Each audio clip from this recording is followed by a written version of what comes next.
We'll call this meeting of the Newark City Council Finance Committee to order. I want to welcome everyone to committees tonight. We do have 4 committees meeting this evening. As Finance Chair, Finance generally goes first, and then we have the other 3 committees after, immediately proceeding after this. And so I want to welcome everyone to the meetings tonight. We do have 5 pieces of legislation on the Finance Committee's agenda, and the first piece of legislation is to consider resolution number 1523, appropriating monies for the municipal corporation. And I see Director Martyr is at the podium. Yeah. Good evening, Mr. Chair. That first item is an appropriation from the unappropriated balance of the 298 ODNR fund. It's for $1,000. It basically will pay $500 toward the Catfish Derby this year and $500 toward the Trout Derby later this year. Thank you. Motion by Mrs. Floyd. Second. Second, Mr. Bubb. Any other questions or comments from the committee? Questions or comments from the audience? All those in favor of moving Section 1 on to full council, signify by saying aye. Aye. Aye. Opposed, same sign. Motion carries 5-0. Thank you. Thank you, Director Martyr. Section 2 is hereby an appropriation of the unappropriated balance of the 669 Stormwater Utility Fund in the amount of $150,000. And I see Mr. Lewis is at the podium. Yeah, this is money that we're appropriating for our long-term control plan. The total plan is about $750,000. This is the long-term control plan is the plan we're going to put in place for phase 2 of any work we're going to do with our combined sewer overflows, our CSO work. And so we have to develop a plan for that as required by our MPDS permit, which is our permit to discharge. So EPA requires us to have that done by December of 2016. And so we're starting to work on that. And so this is funding that's the stormwater's portion of this funding to work on the storm lines that are a portion of that and the combined lines that are a portion of that work. So the total project's about $750,000. The rest of the money is coming out of the sewer funds. So. Motion. Second. Motion, Mr. Bubb. Second, Mrs. Floyd. So this plan covers the whole system then? The whole system, yes. Okay. Any questions, comments from the committee? Questions, comments from the audience? All those in favor of moving this on to full council, signify by saying aye. Aye. Aye. Opposed, same sign. Motion carries. Thank you, Mr. Loomis.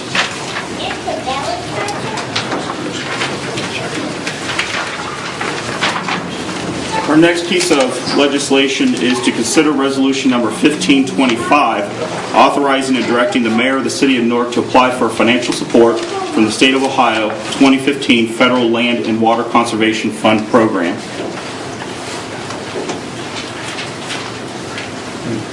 Director Rhodes? I'll do this. The grant writer's not here tonight. It's just an opportunity for us to apply for just what it said. Motion. Second. Motion, Mr. Bubb. Second, Mrs. Floyd. This is just for the application. So Yep. Any questions, comments from the committee? Questions, comments from the audience? All those in favor of moving this on to full council, signify by saying aye. Aye. Aye. Motion carries 5-0. Thank you, Mr. Chairman. Thank you, Director Rhodes.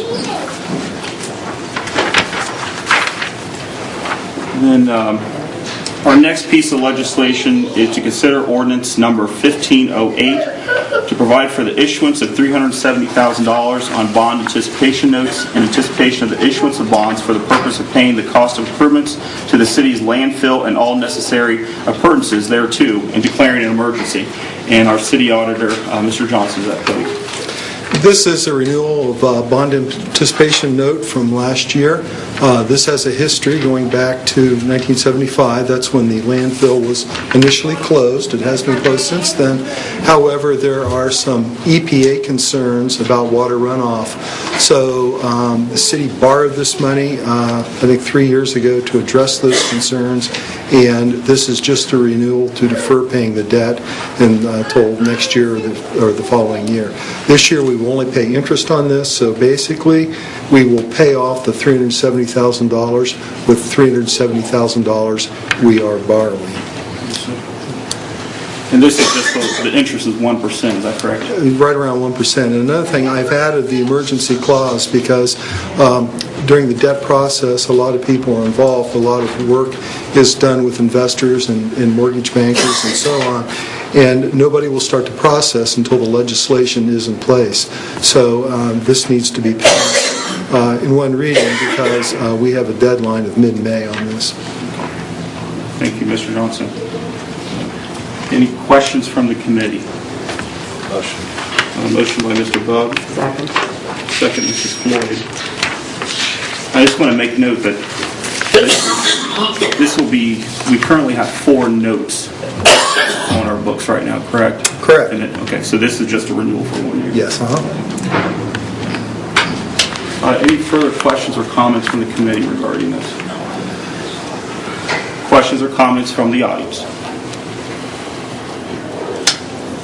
Seeing none, all those in favor of moving this on to full council, signify by saying aye. Aye. Opposed, same sign. Motion carries 5-0. And I did not do this earlier, and I'm surprised someone didn't correct me, but for the record, members present are Mrs. Floyd, myself, Mr. Bubb, Mr. Rouletta is in place for Mr. Cost, and Mr. Rapp is in place for Mr. Marvin.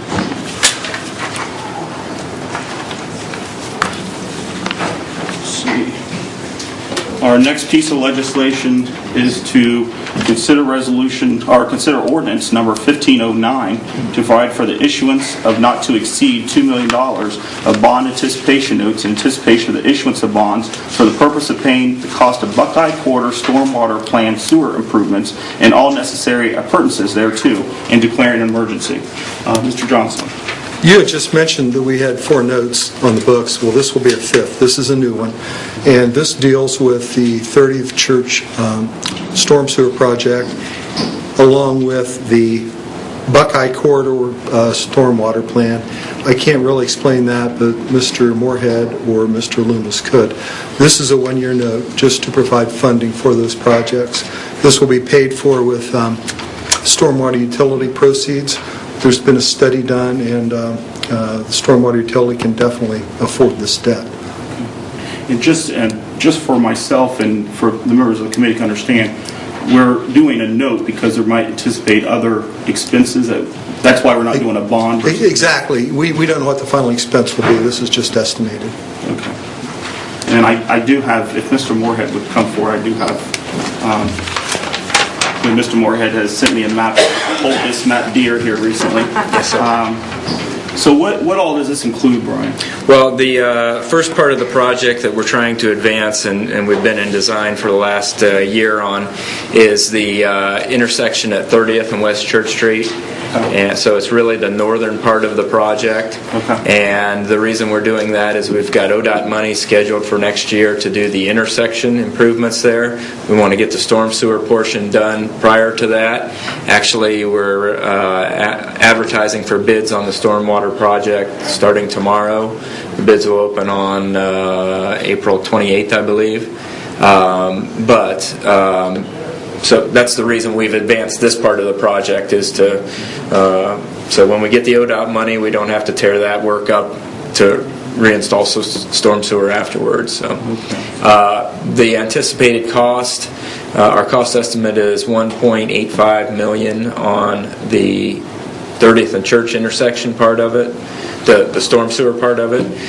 So there's about $150,000 left. Hopefully, we'll see how bids come out, and if there are funds left over, then we want to go back down into the Steel Avenue, Buckeye Avenue area, and start advancing the project down in that area. So basically, when I look at this map, and it says Phase 39-1, that's the air, or Phase CS1, that's 30th Street. Yes. And Church Street, and so that's 1.8. And then the remainder, you'll start going down to Buckeye Avenue. Yeah, That's what you just said. The drainage area sort of breaks north of West Main Street. So when you get up around the Davis, Gookert area. That area needs to flow to the north towards Church Street. The rest of the area needs to flow to the south towards the large storm sewer that we have down in the Buckeye Avenue area. Because I don't know, I just have, I got residents that live in the Miller Avenue, Wells Avenue area that are constantly... It's a constant problem down through there. So, yeah, that study does cover it. Again, it's going to be phased out over many years to be able to encompass all the work shown in this study. Any questions from the committee, comments from the committee? Comments, questions from the audience? Motion. Motion by Mr. Bud. Second. Second, Mrs. Floyd. All those in favor, move this on to full council, signify by saying aye. Aye. Opposed, same sign. Motion carries 5-0. Thank you both. Thank you. And our last piece of legislation for the Finance Committee is to consider Resolution Number 1526, authorizing and directing the Director of Public Service to enter into a lease purchase agreement for the lease purchase of one EMS transport medic unit for the Division of Fire. Director Rhodes is at the podium. Thank you, Mr. Chair.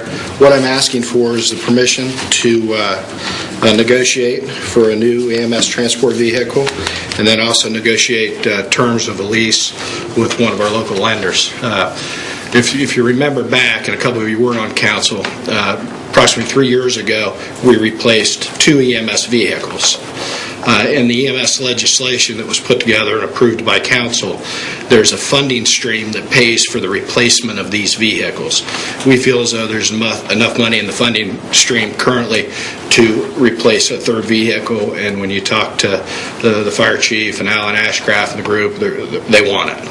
And so I'd hope you'd give me permission to get them one. Motion. Second. Motion, Mr. Bode. Second, Mrs. Floyd. Any questions for Director Rhodes from the committee? Mr. Rath.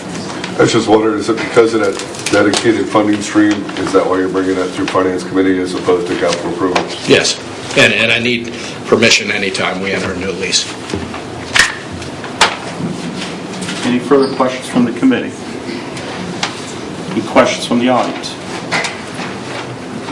Seeing none, all those in favor, move this on to full council, signify by saying aye. Aye. Opposed, same sign. Motion carries. Thank you, Director Rhodes. Thank you, Mr. Chair. And that, 1524, the second one up there. the agenda, Mr. Buskirk took that off. So that was, I get that. yeah, there was a more updated agenda. Thank you.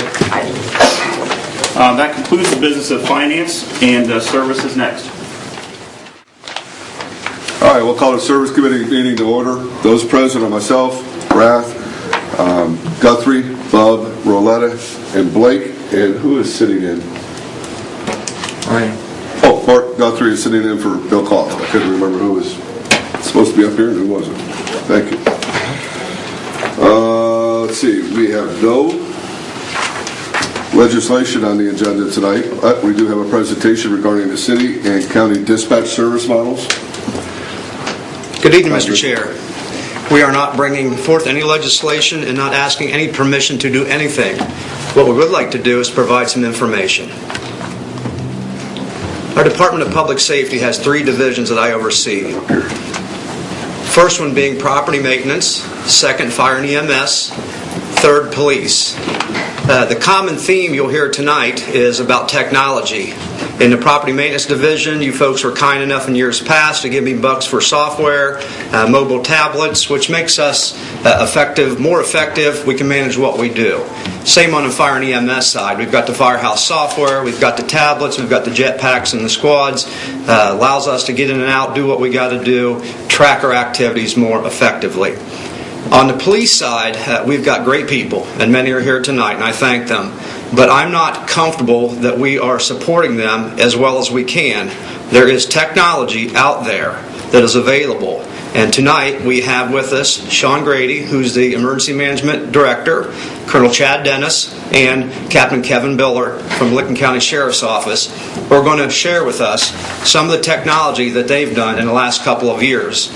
As you may know, Mr. Chair, there was a Marks initiative. They've bought the old step-down security facility and put a great deal of capital to bring that into a county dispatch center. So with that, if I could, I would like to cede some time to our friends from the county. Sure.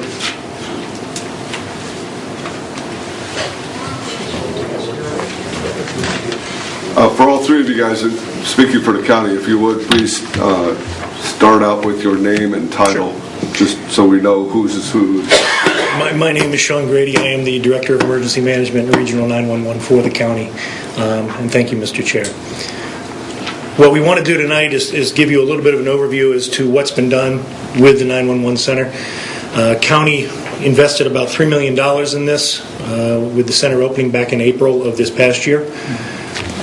Currently, we've got it's broken into two operations, with the Sheriff's Office taking care of the law operations with their dispatch group, which typically has 2 full-time dispatchers with a third one during certain key times during a normal 24-hour rotation. The fire dispatch side, which I'm responsible for, has a minimum of 3 dispatchers on at all times with a fourth at key times. Currently, we're talking with the Sheriff's Office to integrate so the 2 operations, which sit in the same room, work a little bit better so we can get some economy of scale, which would ultimately lower the response times between any call coming inbound to the center. Okay. There we go. The center is a secure facility. We have internal and external cameras that are recorded. We currently have 2 generators as backup for the center. There's one of the bigger of the 2 generators has a 1,000-gallon fuel tank. Everything that we do at this center, we have redundant systems for. The whole operation being, in case something fails, we've got backup for it. The center has a separate radio and server room that is protected by a dry sprinkler system, a dedicated dry sprinkler system, and a suppression agent as well. So in that particular picture, you're looking at the newer generator, and also off to the left is a backup generator, and you'll actually see some of the cameras mounted above. Not me barking. Sprinkler system, dry agent up on the left with the dry valve. The middle picture is a picture of the dedicated fire alarm system for the radio room. And the right-hand side is actually a picture of the radio room that has all of our radios in it, including, you'll see it a little bit later, 2 dedicated UPS systems. Some of the internal systems to the center, starting on the left, an IP-based Zetron phone system, Tiburon CAD system, leads, of course, for the law enforcement side. We've got badged entry into the building. We use PageGate for paging out to the various departments. We also use an internal system from One Call Now to notify all of our various teams like hazmat and dive teams. 2 systems that we use for training, Criticall and Tacticall.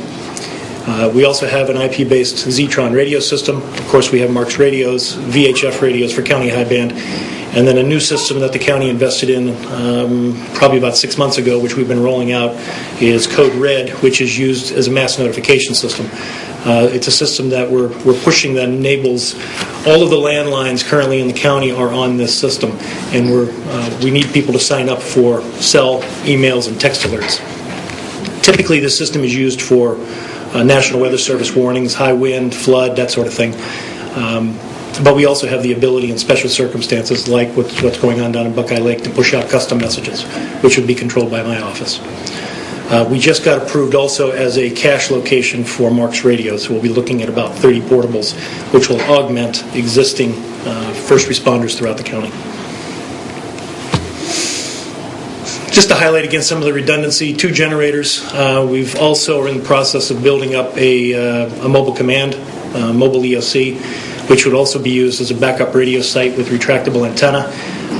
That'll be operational in time for a large exercise we're doing down at the Fire Academy, Guardian Shield, which will feature 17 different local agencies participating. We're also investing money into Heath Police Dispatch as our backup public safety answering point. Again, in case something ever should occur with 911, we have a couple of steps of redundant coverage. both the fire and sheriff's office dispatch are now currently being included in all exercises that we do. So not only do they see training and see the real-time stuff, but they're also we're hitting them with some stuff that's a little bit more cascading, a little bit more than normal than what they would see. 2 UPSs in the 911 center. We also have a UPS located at Horns Hill, which is our main tower site. Each one of the tower sites has backup power, which we can refuel. And again, cross-training between SO and fire dispatchers. What's the UPS? Uninterrupted power supply. Sorry. We can get carried away with acronyms. Some of the accomplishments since this center is open is we have been able to reduce the response time of the sheriff's office. We installed a new CAD system that is expandable and will allow us to expand well into the future. We've got increased marks coverage throughout the county, and we're addressing some areas that are a little iffy more in the northeast portion of the county. We've also increased VHF and high band coverage by putting antennas on those existing towers. Have improved our staffing on the fire side and on the SO side. And our patching capability, which is the ability for agencies that don't operate on marks to be patched over to marks, has improved and will also be able to be done with our mobile command center. And again, we've improved our redundancy. Camera? Here we go. Some of even though this center just opened up, we're already in the business of upgrading. One of the biggest upgrades, which is a $40,000 upgrade, is an audio recorder. So every call coming into the center will be absolutely capable of being recorded, and we'll be able to hold on to those calls for a set period of time. Everything we do from building this center up until any planned improvements we've got is all dedicated towards getting us to accreditation for this center. The state has plans for these regional 911 centers, and we want to be on the forefront of that. So as part of that, we've hired a second shift supervisor on the fire side. We're in the process of updating the audio recorder. We're also getting ready to implement tower monitoring and have increased our training capability by executing a number of service agreements and to be able to do that and be able to throw some more enhanced training at the dispatchers. Our mobile command bus will have an additional 4 radio workstations in it, so if something should ever occur, an F5 drops out of the sky and lands on the 911 center as an example, we would still be able to operate a 911 facility through the bus and through the HEAF PSAP. So some of the photos of the center, it's kind of hard in this light, but this is actually a fire dispatch center, fire dispatch station. Each one of the stations has 6 to 7 monitors. They rise and drop depending on the dispatcher's preference. Our dispatchers on our side are basically there 8-hour and 12-hour shifts, so it gets a little old sitting in the same chair. So they move around a little bit. Different views of the center. The center is actually fairly large with 2, 4, 6, 8, 10, 16 different stations located inside the body of the center. So, I'll throw questions at you, or you throw questions at me if you have any. Thank you. I just have one question. Sure. And then I'll open it up to the committee and then the audience. I understand the redundancy and can appreciate that. The only thing that kind of made me raise my eyebrows is the fact that you had 2 generators in the same photo, which I think would make it incredibly easy to lose 2 generators at the same time. The first generator was actually there. We inherited it when we moved into the facility. That one's actually used as a manual. We can only put that one onto the system manual, in a manual fashion. The other one needed to go in to cover the whole entire building. Most emergency generators are not designed to cover the entire building, so we needed to do that for that particular. That's why we ended up putting a bigger one with a bigger fuel tank. Any questions from the committee members for Mr. Grady? Well, Mr. Chairman, and I'm not sure, and maybe Mr. Spurgeon is going to take questions later, but I would like for someone to walk us through, and maybe that's the next discussion here, exactly our current situation, what happens to a police call. And are we premature with a question like that? Do we want wait for the county folks to finish, and then Mr. Spurgeon can come up and... I believe Mr. Spurgeon plans on addressing that issue probably at the end, once we hear from all the county. But if I'm incorrect, please correct me. That would be fine. I've brought our chief, who's an expert on the police side, Okay. and I've brought our friends from the county who can tell you what life may or may not look like through their process. Okay. And eventually you'll come back to the podium and wrap everything up. Be happy to. At the end of it all, Mr. Chair, we're going to invite you to tour the county facility. We just want to share information. And you tell me the spoiler alert. Did you have another question? Yeah, that's it for now. Okay.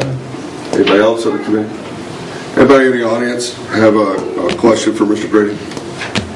Okay. Who is next on our agenda?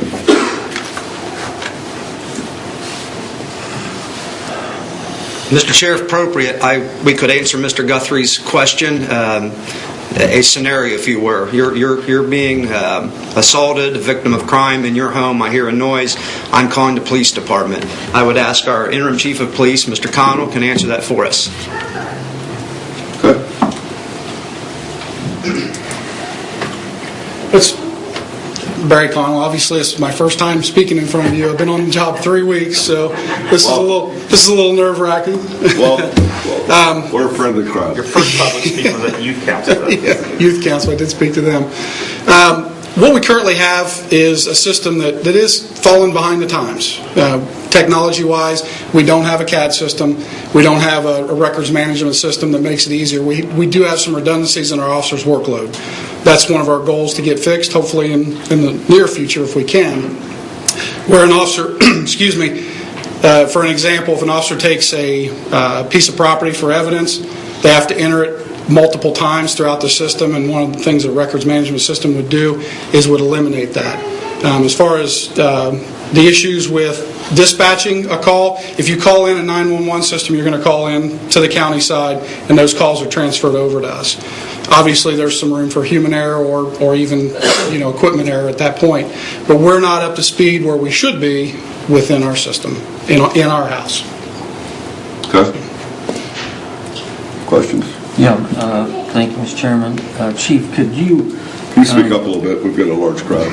Yeah, can you talk a little bit about exactly what happens when a Newark resident picks the phone up and calls 911 because obviously they could be calling 911 for police or for fire. Can you sort of just walk us through? Well, actually, the county can probably answer that better. The 911 system can answer that better because they take those calls. Those calls go into their center, and then they're eventually routed to us, depending on what the need is for the citizen.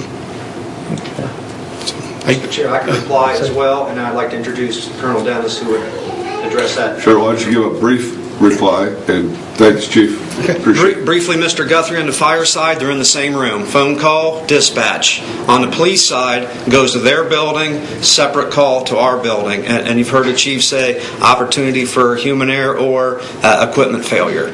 And then, of course, Colonel Dennis can tell you what the world would look like or what looks like in their facility. All right, come on up. I want to ask Bill a question. Sure. Ms. Spurgeon, you said it's diverted from the county then to the city. Who then does that resident talk to? Are they transferred by a county dispatcher to a city dispatcher so that it's a city dispatcher that they are then working with one-on-one? My understanding is, yes, it's a call taker who then manually writes it down, then gives it to our dispatcher. So us citizen to them to us, call taker, dispatcher, is my understanding of the current model.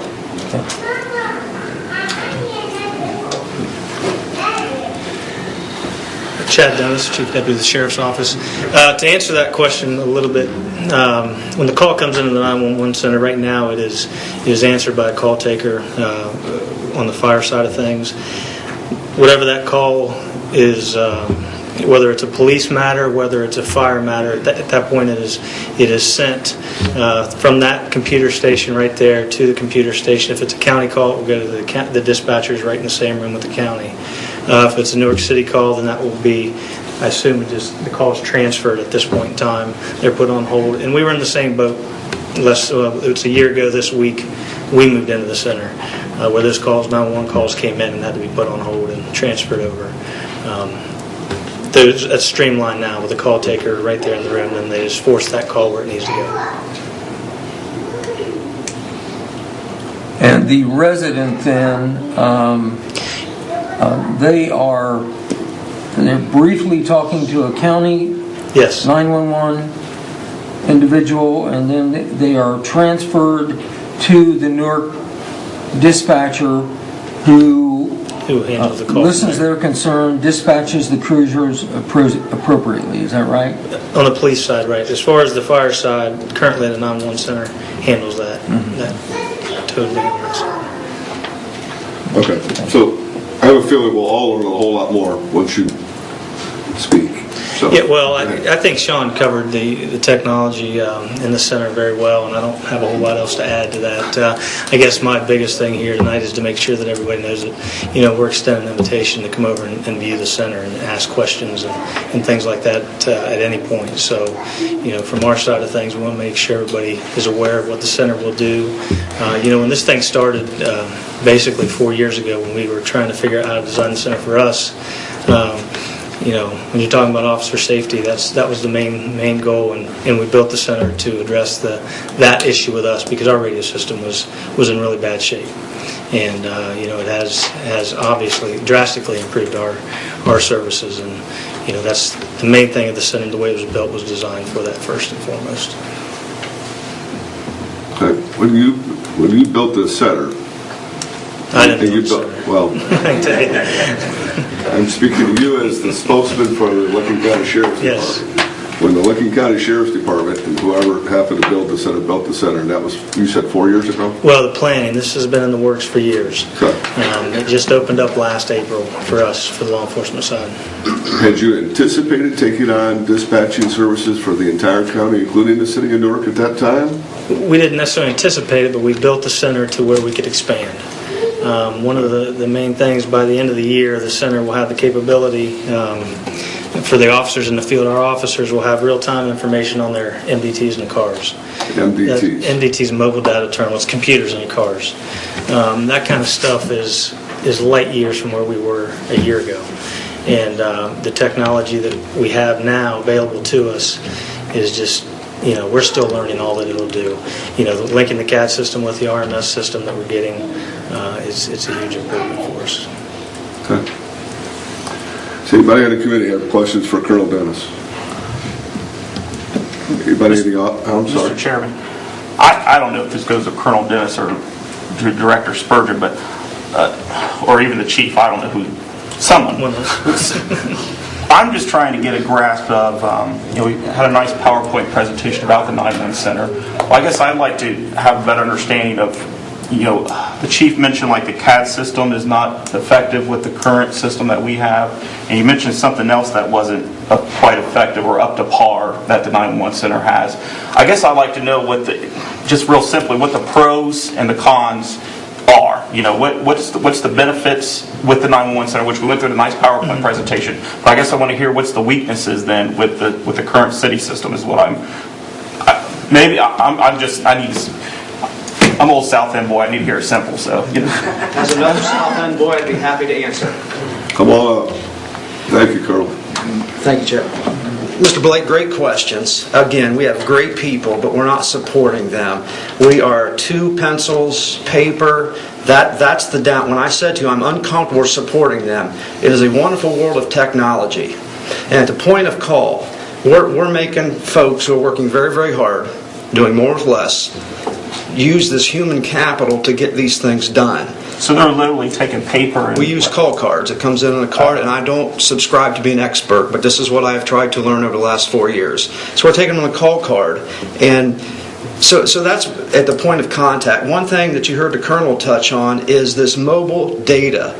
We have officers that don't, unless they know by word of mouth or experience what they're rolling up on. If you've got mobile data in your hands in real time, you can run a license plate and know who the person is. We went on a call there the night before, and the person said, next police officer comes here, I'm going to shoot them. They can put that into their narrative, and it comes up on that. So they know potential for danger before they go into it. So that's kind of the challenges. The other challenge for me administratively is I am committed to transparency. In the days of property maintenance, how many calls do we do here, there, and everywhere? I couldn't tell you without having the folks up there going crazy trying to pull handwritten reports. And we're a little bit ahead of that with tab field PDFs. But when I ask about what crimes in what neighborhoods, what times of the day, they really have to stop everything and take a lot of time to put that together. But the records management system, like we have in property maintenance and in fire, we run the report, put in the tab fields, a couple of clicks, and you've got a PDF to your email in real time. That's my humble experience. Chief Connor, Chief Connell certainly could, but you want from one south end guide one another. That's it. Okay, so the records management system is one significant piece of work. Well, so why don't we just buy a records management system? Because we don't even have the platform to put that in. Okay. To get where we need to be, I asked in the year 2012. It just became apparent to me that we're not supporting our people. It's north of $1 million. Okay. So I could come up here and say, gee, why don't we just debt service and rebuild, build out what we have? Well, less than an eighth of a mile away, that was designed as a build out, are right there. And I am, as Chad has said, I am a proponent of having everybody in the same room. I take the call. Did you dispatch it? And again, I'm not putting a card and sliding over. I'm in a computer and your screen blinks until you do something with it. Okay. That's my humble perspective of what we're doing right now. And what's CAD system? Computer automated dispatch. Okay. It becomes a point-to-point operation. We put in a type of emergency. The chiefs can pre-plumb what their response is depending on that type of emergency. So you're putting in the pre-call or the name, nature emergency, time of call, and that pushes it out. The other thing our officers are doing, and we're working them to death, that information's already been entered in a computer, and now they got to enter it again. Well, wait a minute, there's 2 people backlog wanting service. Hey, when are you going to send the police officer over here? Well, we've got them out here doing something that we've already entered somewhere else. So a CAD system with an interface can help tremendously, again, to make them more efficient, to make life a little bit easier for our brave folks on the street. Did I understand you correctly when you said a Newark City police officer pulls over somebody on the side of the road and they do not have the ability to run that license plate and find out who that vehicle belongs to? They can call dispatch and do that. Mm-hmm. But we want to provide it to them right there at the point. They don't have on-site ability to do that? Not to my understanding. I do not proclaim to be an expert, and our chief of police is here. I'm looking directly at the expert. Chief? We do have in-car computers now, and we can provide that information. One of the things that we're talking about with the CAD system is information usually on locations. If it comes to running a license number or a driver's license, we do have that capability now. Okay. It's not current technology. We're a few steps behind on that as well. But with CAD, if we go to 123 Main Street the night before, or if we've been there 15 times, and the folks in the crowd here can tell you they know the names and they know the addresses, and what we're relying on now is memory and passing information on. If for some reason we fail to pass that information on to the next shift or the next team working, then we have the potential that we miss something and we send them into a bad situation. So basically what you're saying is you pull up an individual or you pull up an address, the officer responding to that location is going to have at their fingertips access to all of the history of every run or every communication with that individual or with that address. CAD does help with that. Currently, and this is, I guess, a sad statement to make, but we currently track our call cards with a system that was in place when I hired on in 1990. It's actually a card, looks like a time card, and we stamp it with a time card machine when we receive the call, when we dispatch it, things like that. It's then entered into a computer system, but it's still the old-fashioned system we used in 1990. The other thing is when we go to locations, we're kind of relying on technology from years past where the officers knew their area and they had to rely on, hey, I know that this guy will fight me when I get here. I know he's got guns in the house. Well, we could provide that to every officer in Licking County if we work with them on that. You already had 10 years of service in by then, right? It probably, forever and a day. So. All right. Mr. Chair. Yes. Chief, did we cover everything? Because I can't remember what your first comments were. You said the CAD system, the records management. We talked about the records management system, and that's... Are those the 2 big ones? Yeah, we're using a reporting system that's from the state now, and it's ironically, in many areas, it's not as good as the records management system that we had from the state before. It's actually harder to search. If I need to know how many burglaries we've had in the last 6 months in a certain district, it would take one of our PSOs, our public safety officers, probably an entire day to put that information together. So when I could use them doing something better. Thanks. And how important is that information for you to, I guess, run your department? I'm looking for more there, but... And that's, no matter which direction we go in this, we're way behind the times, and we need to get to where we need to be.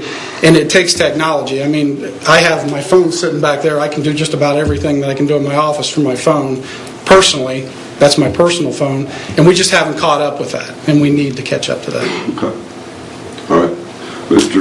Anybody else? I'm sorry. Thanks, Mr. Chairman. Chief, and you may not be the person to answer this, but I think that what Mr. Spurgeon alluded to, the issue of, services, more adequate services being an eighth of a mile away.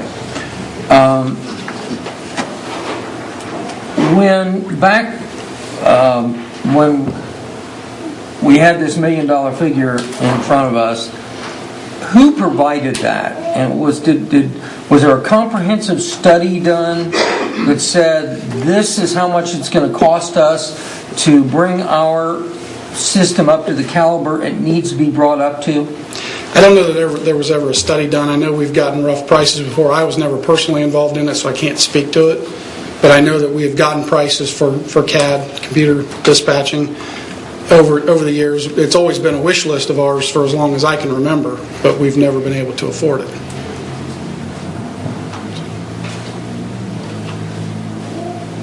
Well, I could say if we can afford a new fire station, we can afford to bond this system, but I guess I probably shouldn't. Mr. Spurgeon, do you have somebody else on the agenda?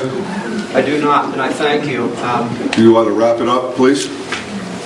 Give us a summary. Chief, thank you very much.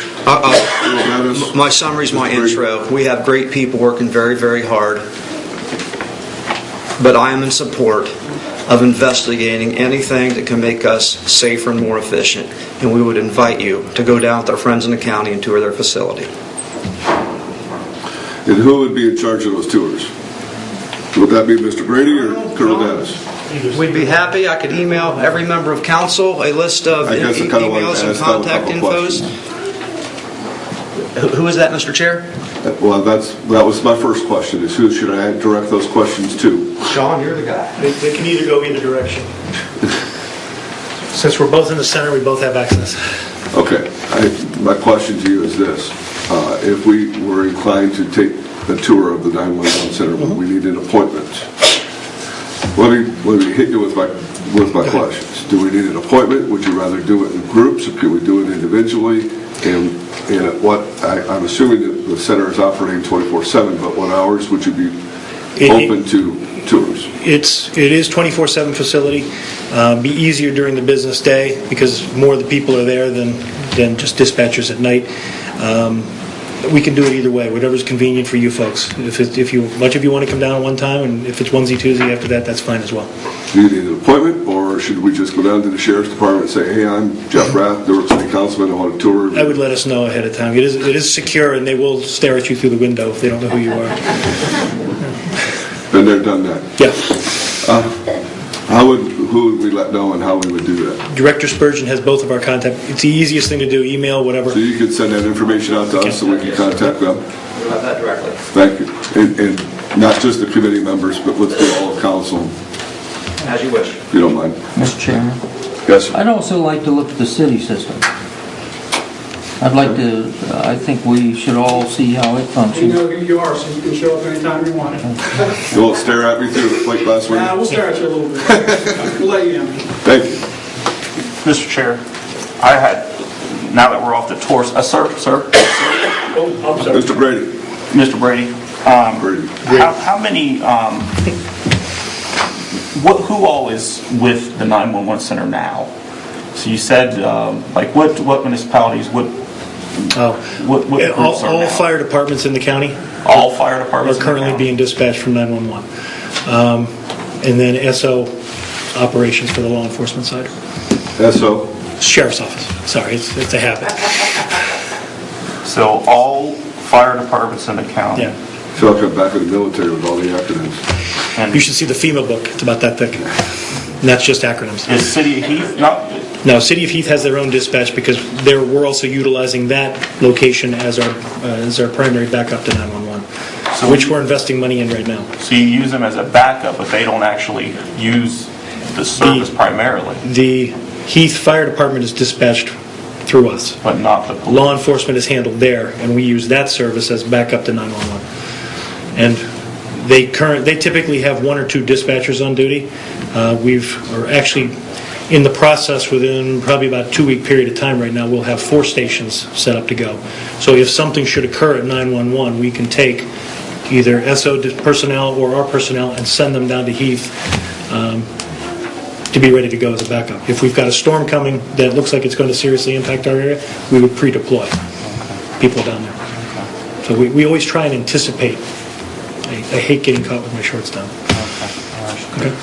Mr. Chair, now earlier in your PowerPoint presentation, you talked about email, text alerts, notifications. Where would a citizen sign up for that type of? The code red, which is countywide, would be the easiest way to sign up would be to go to our website, which is www.lcounty.com/EMA.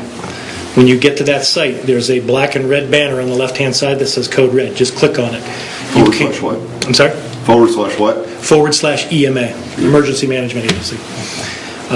You just sign up, and you can actually set it up that you manage your own alerts, or you can just get the basic ones that are provided, from National Weather Service. None of those alerts go out unless National Weather Service, gets to the warning stage. And we're going to be adding one for Buckeye Lake. So we can push out other messages, an Amber Alert, something that would be, that we need to get information to the county residents to. But there's only about 2 people, actually 3 people that have access to that, and that I would be one of those. Okay. You'd probably hear my voice on it. Sad to say. Okay. All right. Okay. Mr. Chair, I'm sorry.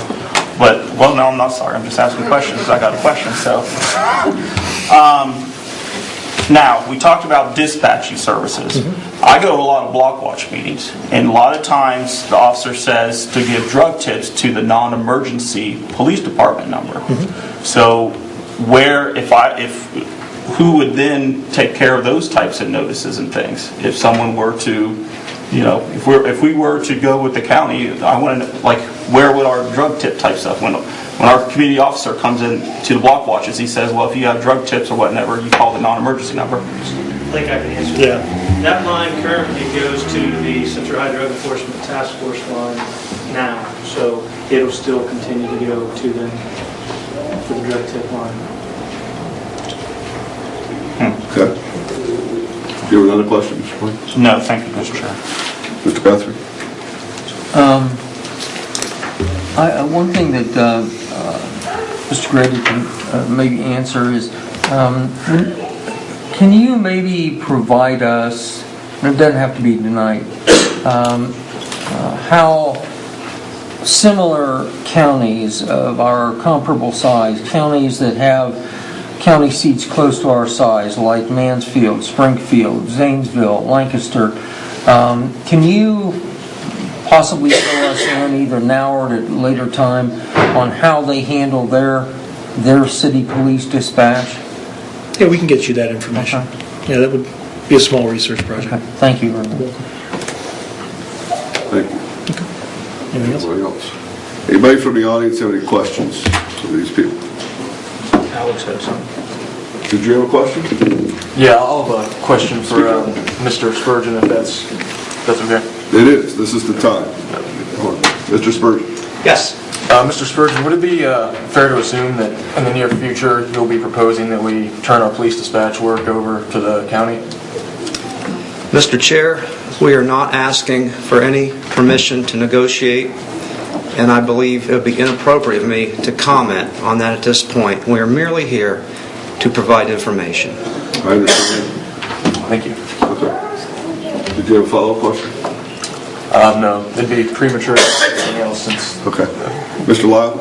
Yeah, I'm sorry, sir. Mr. Lyle, you're going to have to come up to the podium and state your name and address, please. I apologize. Huh? Make this old man work, huh? I am. Only if you want to talk. No, my name's Terry Lyle. Well, wait till you get to the podium because that's where the microphone is. They can hear me, I think. Okay, my name's Terry Lyle. I live at 294 Stair Road here in Newark. And I have a question for, both the 911 people. In this day of technology, are the systems compatible with GPS and phones so that you're able to locate someone, say they can't give you a physical address? Say like somebody has a heart attack and they can't. Yeah, I'm gonna let you ask your question, and then I'm gonna let you have a seat so they can come up to the podium and answer. But that's the one question I have, because I used to live on a block off of the county-city line, and literally sometimes you would get the other county, and they'd have to transfer it, or you might. It was a random thing. And I'm just curious, how that would work. Okay. If it's a landline phone, it's definitely tied to GPS, and those signals are validated. Now, where it gets a little muddy, and put that in air quotes, is if you're using a cell phone, because that hit comes from the local cell tower. So you could be in Licking County and hit a tower in Muskingum County, and that will be. Then what we're going to do is we're going to be looking for some additional information from the person making the phone call to try and get cross streets, so we can verify that hit from the tower to try and narrow it down. It does. Cell phones just do not give you, the information that you want at the same level that a landline phone would. Okay. It's getting better, and I would encourage you if you're in a situation where, like in my case, I don't have a landline phone anymore. I just use a cell phone. But if you're in a situation where you've got health issues or a relative, you can call into the center, and the center will run a validation so they can actually enter that information under that address. So one of the first things a 911 dispatcher or 911 call taker will do is they'll answer the phone, 911, what is your address? That is the very first thing they want. We don't always get that information from the caller, and they have to keep poking and prodding to get the right information. Okay. Okay. Any other questions, Ms. Lou? Okay. And I will say, I'm going to let the two of you guys come up. But I will say there is no legislation proposed tonight, so it is just strictly informational. I know there's a whole lot of people here that have an interest in this. If you guys have a question or want to share something with us, that's great. I don't want all 40 or 50 of you coming up.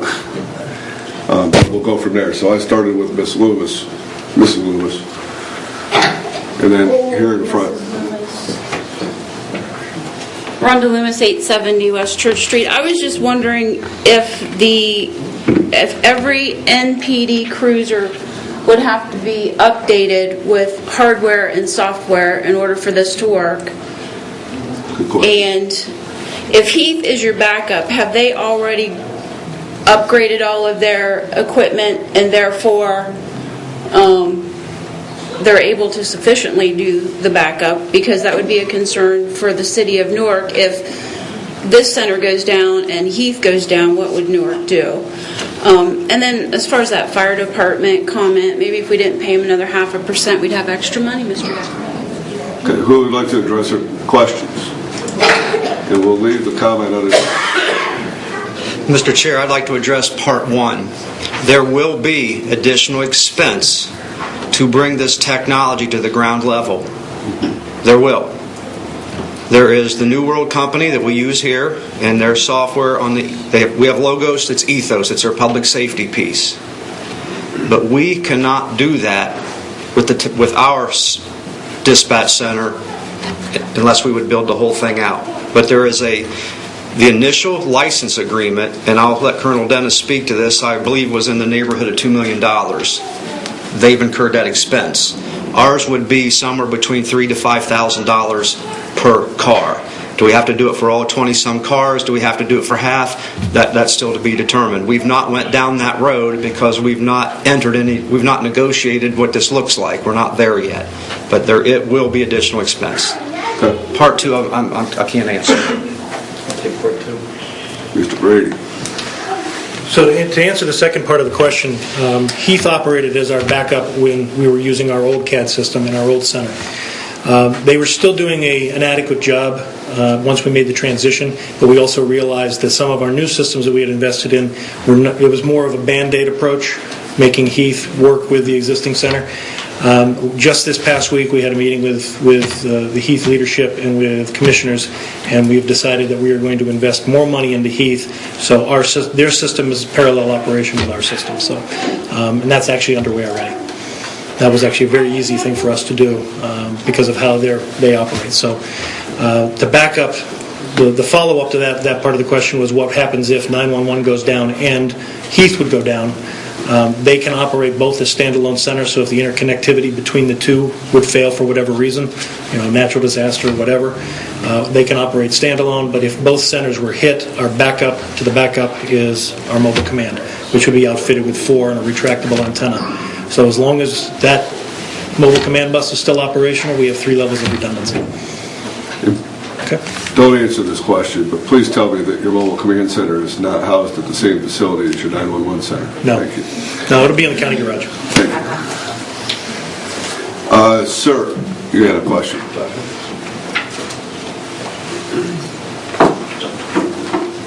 I apologize, I don't remember your name. Charles Moore, 120 North 24th Street. My question would be is on the 911, based on my past experience here a month and a half ago, how can you approve upon this? I was passing through the parking lot behind Kentucky Fried Chicken and Park National Bank on 30th Street. And as I was passing, there was a gentleman that had passed out, and he was with 3 other people. And I'm kind of been in life safety stuff and everything, so I immediately pulled over and ran over. And they said, "Can you call 911?" I said, "I'm on it." So no sooner than I'm checking this guy, keep him conscious, talking to him, whispering in his ear, and I'm on 911, and they're saying, "What's the address?" I said, "Across the street from Indian Mound Mall, behind KFC." "Where's that? What's the address?" Well, before as I'm talking to the 911 person, hold on a second, this and that, so keeping conscious of the guy. It was literally, I don't know, I guess in 2 or 3 minutes, and the squad pulls up. And I'm still talking to a 911 person. I'm saying, "I gotta go, they're here." So they didn't even they said, "Where's that at?" Who knows KFC address? 30th Street, Indian Mountain Mall. Who knows that address? Who Why was you looking at me? I'm not. Okay. Okay, Indian Mountain Mall. So anyway, I guess my question is, my personal experience, and this was a month and a half ago, and I don't know how you get any better than that. It was literally 2 or 3 minutes. They were, boom, on. Right. Good. So, thank you. Okay. Mr. Ellington. Excuse me. He knows you shop a lot, is why he said that. Okay. Don Ellington, 984 Sharon View Drive. This is off the subject, so don't gavel me. But since we have such a crowd, I wanted to add, these council meetings and all committee meetings are taped. Edgar in the back of the room, as a volunteer, is taping all these, so if you want to hear it or see it, go to the city's website, government, council video library, and there you'll find any of the council or committee meetings. If you did miss anything, he does tape them. I just wanted to add that. Thank you. Thank you for that bulk service announcement. I appreciate that, President Ellington. Okay, do we have anybody else? Go ahead. Am I anticipating a question from you also? Okay. Or comment? I don't much have questions. I have comments. I don't know if I could clear some of the things up. About the dispatching, there's been some... No? Name? Oh, sorry. Dave Arndt, Officer Coordinator at the Newark Police Department, 3rd and South 4th Street. I'm sorry, one more. Dave Arndt, Officer Coordinator with the Newark Police Department. Thank you. Some things that were said about how... I'll start with how calls are dispatched right now. That's not how it works. How we don't have call takers and dispatchers separate. Our dispatchers are our call takers. The information we get is straight from that person. They told you that there's human error when there's more people involved. The dispatch system, according to the PowerPoint, they have call takers and dispatchers. Then it comes over to us. That's more people involved. With our dispatchers, there's one person involved. As to your question about the tip lines you get from your residents, that comes into our dispatch. That non-emergency comes into our dispatch. That information gets passed to Sergeant McKee and his guys that come to your council meetings. That's the answer to your question. If it goes to the drug tip line, it goes to an answering machine that gets checked. They don't get that information right away. Okay? A lot of that information we get is there's cars active right now. There's a couple other things I want to go over, if that's all right. Briefly. They talked about safety for our officers. That's what we're actually. Let me clarify that answer. Okay. I will say briefly, if it's all right with your boss, Chief. You okay? Okay. All right. Safety of our officers. Right now, we can talk about CAD and all this stuff, and it's great stuff. I've sat through the presentations. The records management system that's been proposed, great stuff. Would love to have it, but we can work. We're the police department. We'll work through whatever we got. Whatever you give us, we're going to get the job done. That's how we are. These dispatchers are the same way. They're essentially police officers sitting in a room answering calls. It's not just answering calls, dispatching us. They have to know everything we know. They know everything about us. They know how I work when I work on the street. They know my tone of voice. They know when they need to send me another officer without even having to ask. I was involved in an incident on Postal Avenue a couple months ago. If it wasn't with this county system of a call taker, a dispatcher, would have I got the information to keep all of us safe? I don't think so. But I had Jackie Traub on the radio telling me everything. The second it was happening, we all went home that night. What we have is safety. If we get the upgrades and equipment, that'd be great. But going to outsourcing that job to the county, are we going to get that same service? When we dump 250,000 more phone calls into that building, are we going to get the same service for our citizens? When we add 40,000 dispatch calls to them, are we going to give that same service to our citizens? Are the officers going to be as safe? Are the citizens going to be as safe?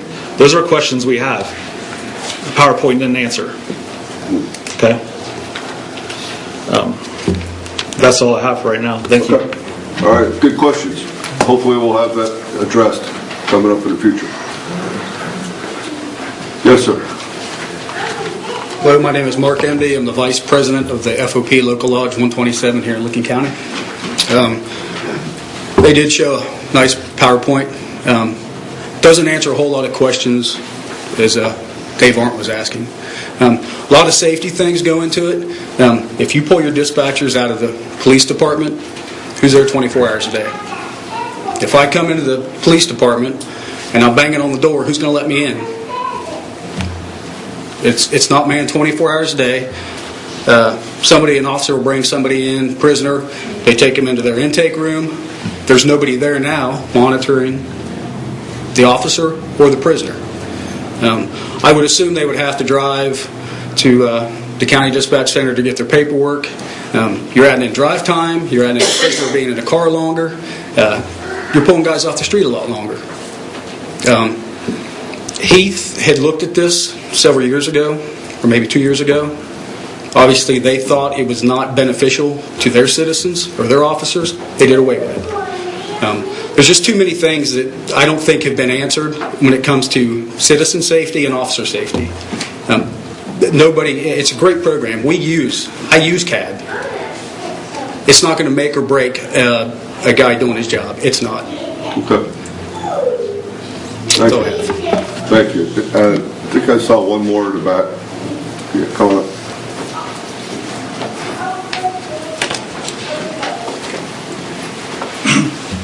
Hi, my name is Bill DeVore. I'm the staff representative for the AFSCME local union here. We represent the dispatchers. I'm going to apologize. First of all, I'm a little bit of a disadvantage because the first time that I became aware that the city was thinking about this was in the newspaper. As of today, the city hasn't approached any of the unions, my understanding, for any input about this project. So again, I apologize, I'm not prepared to give any detailed response. Well, and I will let you know that we don't necessarily need a detailed response tonight. Yeah, no, I understand. And nobody has proposed that we do anything. This is an informational meeting. And it's here designed to educate the service committee and the members of the audience or whoever. So it's great to be able to have input from the officers as well as from the safety director and our great people from the county. But there's nothing being proposed right now. No legislation on the board. Sure, and thank you. Yeah, appreciate that. And if you would keep that in mind. Understood, but it was apparent from the newspaper article that apparently some members of City Council were apprised of this, whereas again, as of this date, none of the local unions here have been asked for any input or apprised that this was even being considered. But having said that, listening to the presentation, it's clear that there is a technological problem. At the same time, I mean, it sounds like it's implied that the solution is to go to a different dispatch center. And I just want to say I personally represent 12 different jurisdictions, and in our central region of AFSCME, we represent 45 different jurisdictions. And so, because of that exposure, I do have some familiarity with other places and what they've done. And somebody asked about Mansfield, I think Mr. Guthrie. I do know that they did a year-long study of the prospect of combining their system with the county, and they rejected it ultimately. I was told by somebody in the city administration that there were primarily three reasons, and I think just very quickly, one was dedication. The dispatchers here work for the city and they work for the police chief. The only thing they're dedicated to is the safety of the citizens of the city of Newark. The gentleman here talking about how quickly they came out there, I've been told by dispatchers that, we know the city like the police officers. So if they say I'm at Kentucky Fried Chicken, they don't need an address. I don't think if you went to a call center where you're representing 6 or 7 jurisdictions, you're ever going to have that kind of knowledge. So you're going to lose response time for that reason. The second reason I was told that they didn't do it in Mansfield was because of accountability. I think the Mansfield study might be one for us to get a hold of. And I'm getting that. So we could actually study the study. Absolutely. And again, as I said, I didn't know what was going to be happening, so I'm just starting on my own research. But I was told that another big reason was accountability. They felt that they would lose the ability to manage the process of the police operation if they really gave up the first link in the police operation, and they felt that was a safety concern for them as well. The final thing I don't know who I was told by is, or who they. Yeah, and again, you're losing a lot of prepositions, and I don't understand where all these other people and all this input you're getting is coming. Yeah, I appreciate that. And again, what we plan to do is to do a formal presentation at some point. The AFSCME local union and I believe the FOP, we will be doing a joint presentation at some point, and I will provide all that information at that time. That would probably be an appropriate time to do that. I want to say the third point that was made to me, I'll stop at that point, is that the citizens of Mansfield, like Newark, approved a couple of levies up there as they have done here. And what was implicit in that approval was that the city police department would be providing police services for the citizens. And so I was told that we wouldn't go there because we feel it was a breach of trust with the citizens. If we were going to do that, we would ask the citizens to vote on whether they would like to have us have someone else do the dispatching service. And so that really struck me. So I thought thought that was really critical. I'll look forward to your presentation. Yeah, and I will tell you too, I'm also inquiring, I have heard that there are jurisdictions that have actually gone to a joint system and have gone back to doing it themselves. Again, I will get that information. Again, I want, if you could, well, I'm not the chair of the committee, so you deal with Mr. Cost, but I am the chair of the committee tonight. Understand. And quite honestly, what I'm interested in is hearing factual information. Yeah, right. And if Understand. that's the case, that's fine, but I want to see evidence of that. Understand. And I don't want another preposition spoken. Yeah, well, he said, she said, I heard this. Yeah, I that, understand. the other That's fine. Thank you. So- Thank you. I just say, go carefully into this. It's a safety issue. Appreciate it. I would recommend you go very carefully. Thank you. And I think this is a great step in gathering information and starting to get some facts, and that's kind of why I let other people come out and speak as well. So, Mr. Chairman. yes, sir. Mr. Chairman, I want to make a couple comments. First, I want to say that I, for one, want to hear more, not less, from our police officers and our dispatchers about how our system works. And so if folks are in any way uncomfortable coming into this chamber and expressing your concerns, I encourage you to call members of council individually. I certainly welcome your calls, and I think other folks do too, because I think ultimately, whether we would ever consider doing this or not is going to hinge on services to our citizens. And the only way we're really going to know is if we hear feedback from the people who provide those services directly and are dealing with them, the law enforcement officers in those cruisers who are dealing with dispatch, the citizens who are calling and being handled by dispatch. We need to hear from people who are dealing with it directly and not make a decision based purely on whether we can save some money by moving the system. The county system is excellent. I have no problem with the county system at all. They got a lot of great people over there doing a good job. But we have a system in our city, and before we would give it up, I think we need to make some sound decisions and to be open to every ounce of input by everybody that's involved in this process. Thank you. I couldn't agree with you more. Thank you. Okay, was there anybody else? Okay, I understand we're going to have more information coming forth, which is great. The gentleman said Aspen was going to make a presentation. I'd be looking forward to that. He also committed the FOP to make a presentation, although he spoke for them. So can I count on that? Again, I am not the standard. I am the vice chair of this committee.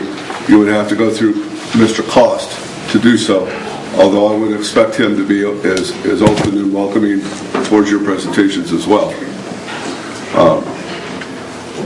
So, if there's nothing else? Yeah, I would like to make one more comment.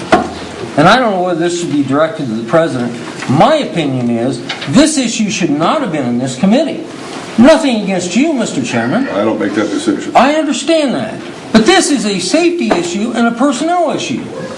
So why is it before the Service Committee? And if this comes back in the formal legislation, I hope to goodness it's before the Personnel Committee or the Safety Committee. Because if we're not going to follow these rules that say exactly what we should be doing in these committees, we might as well throw the rules away. I appreciate that. That's a topic that should be discussed, just not in this venue or not in this setting. Well, this committee is adjourned. I think it should Next will be personnel. Thank you. Thank you, Mr. Chair. Actually, I'm not sure, because I both have personnel and capital improvements following this, so what's next? Capital improvements will be next, then personnel. Capital Improvement Committee will come to order. President is Mr. Rapp, Mr. Loretta, myself, Mr. Johnson, and Mrs. Floyd sitting in for Mr. Cost.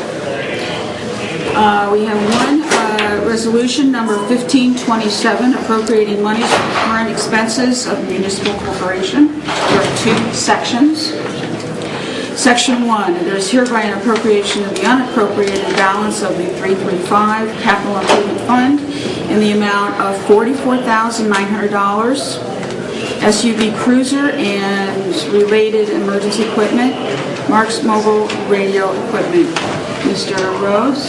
Thank you, Madam Chair. In the capital improvements budget that I sent out to everybody after Mr. Marmee raised a question about whether there was a plan or not, it showed that I had withheld $50,000 in a placeholder for the police department, and we were waiting for our new interim chief so we could talk about what we needed. We have that now. We met, and we determined that one of the first things we need to do is get a new police vehicle.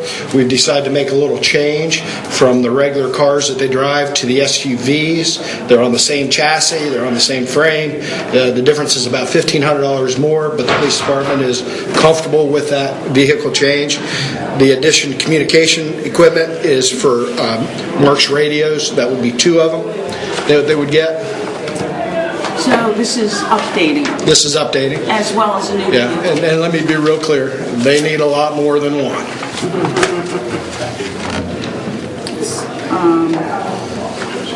Motion? Make a motion. Second. Any questions from the committee? Questions from the audience? Vote to move to full council. Aye. All those in favor say aye. Aye. All those opposed, same sign. Passes 5-0. Section 2. There is hereby an appropriation of the unappropriated balance of 335 Capital Improvement Fund in the amount of $2,200, purchase and installation of a vehicle lift. And Madam Chair, I want to applaud the new interim chief. He brought this to us. He said, David, if we can make a small investment, I think I can save somewhere around $12,000 to $14,000 a year in service work. The savings come from the transportation of vehicles to drop them off and have them serviced. Then you have to take a couple guys to bring the vehicle back. We've got the staff on hand that can do this. We just don't have the lift. So if council would be kind enough to give me $2,200, we're going to begin to perform that service in-house. And that was at the direction of the interim chief, and I applaud his efforts because we should begin to see a $12,000 or $14,000 a year savings by keeping the stuff in-house using our employees. Mm-hmm. Questions by committee? Any questions from the audience? Motion. Second.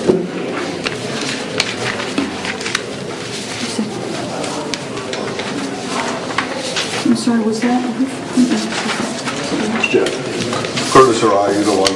We're talking about the same time. Okay, vote to move to full council. All those in favor say aye. Aye. All those opposed? Same sign. Okay. Thank you. Thank you, Madam Chair. Thank you. Thank you. We are adjourned. Next is personnel. Okay, I want to call Personnel Committee to order. Members present are Guthrie, Roletta, Bub, Mr. Rath for Mr. Marmee, and myself. We're here to discuss Ordinance 15-07, amending the position classification, pay range, and position authorization tables of the City of Newark, Division of Cemetery and Parks to abolish 1 full-time position of project assistant and 1 full-time position of cemetery parks crew leader, and creating 1 full-time position of cemetery and parks crew leader, project assistant. Mr. Rhodes. Thank you, Madam Chair. When this administration came into office, the budget allowed somewhere in the area of about $44,000 to $45,000 a year to be spent on special events. Special events being a Wings Festival, special events being additional bike rides, special events that would no longer occur. This year's budget, I think there was $15,000 or $16,000 appropriated in that area for special events. We had the unfortunate occurrence of the crew leader position become available. So when that became available, we kind of thought about this. Should we have a full-time special events coordinator? And if we do, how are we going to be able to fund that position more to do more when in recent years the trend for special events has went down? Because you'd rather put it into a firefighter, a police officer, or somebody in roads, you know. So with that being said, when we had the position, we thought, gosh, this creates a good opportunity. Nobody loses their job. Let's abolish 2 positions and combine them. And we believe that the savings will be somewhere around $55,000 or $60,000 a year to the general fund. That can be used for other things. We don't believe we'll have any skip in service. Yes. I just wanted to compliment you, David. I think it's a brilliant move. More bang for the buck, more productivity. That'll make a motion. Okay. All right. Motion by Mr. Bub, second by Mr. Rath. Are there any questions or comments up here? Any from the audience? All those in favor signify by saying aye. Aye. Those opposed? Motion passes 5-0. It's on Thank you. council. Thank you, Madam Chair. That's it?